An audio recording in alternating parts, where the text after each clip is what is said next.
Ang sixth song naman sa album ko na Laon is called Tambol. Ito yung inspiration ko talaga dito. Yung Drums of Liberation ni Luffy sa One Piece. If familiar kayo sa One Piece, kapag nagtatransform siya sa Gear 5 niya, parang mayroong mga tambol na tutunog. Tapos magtatransform na siya. Pumasok sa isipan ko agad na, ito yung gusto kong sabihin. Kasi parang yung Drums of Liberation, from the word liberation, si Luffy yung parang papalaya sa mga tao. Bibigyan niya ng kalayaan para mag-isip, maging sila. Yung binibigyan ni Luffy ng freedom or ng kalayaan para maging sila.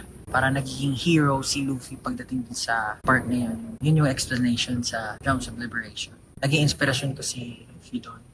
Nung nadinig yung drums, pumasok agad sa isip ko yung nabili namin ni na Josh na drum. Meron kami nabiling isang malaking drum tsaka isang mapayat na drum na magkaiba sila ng tunog. Tapos, yung title niya, Tambol, Ibang Planeta kasi yung pinaka-hook part niya yung Every day we got something. So parang choir siya. Tapos, etong taon to, yung parang tagapagtanggol natin, yung sasagip sa atin or magle-liberate sa atin sa bagay na yan. Parang after ng hook part, mag-iiba yung tunog, magiging futuristic. Kasi nga, yung concept niya parang galing sa ibang planeta. So parang ganun din sa Luffy. Nagiging parang cartoonish lahat ng bagay kapag nag-transform siya sa Gear 5. Yung pagiging tagapagtanggol dito kasi usually people are afraid or people tend to veer away from speaking the truth kasi they're afraid na ma-hurt nila yung mga tao, makasakit sila ng feelings. Pero yung tagapagtanggol dito, siya yung parang, okay, sige, ako na lang yung magsasabi ng katotohanan kahit magalit kayo sa akin. Pero kailangan niyo yung bagay na yun para nang sa ganun magkaroon kayo ng improvement sa life. Siguro kailangan niyo malaman or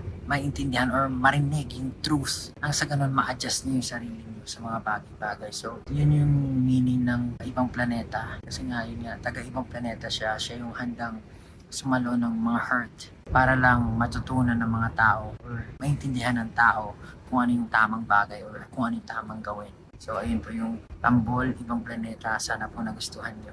Let's go!